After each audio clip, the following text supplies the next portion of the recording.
In Luke chapter 24, on the road to Emmaus, for example, when Jesus is finally revealing himself to these men on the road to Emmaus. I love this encounter on the road to Emmaus because one of the most profound questions in all of the Bible is asked there on the road to Emmaus.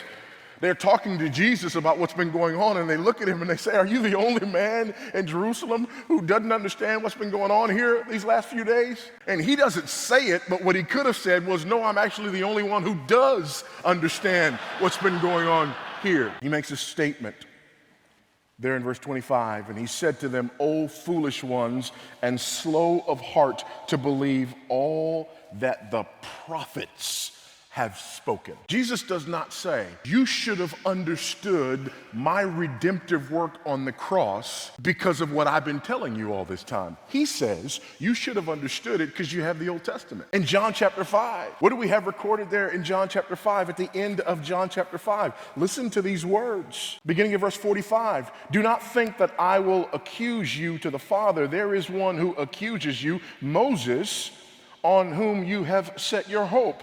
For if you believed Moses, you would believe me, for he wrote of me. But if you do not believe his writings, how will you believe my words?" Moses wrote of you? What are you talking about, Jesus? Do you mean that we can go to the Pentateuch and find you and your redemptive work? Do you mean that when we go to the Old Testament, we don't have to read it like Aesop's fables? Precisely what he means.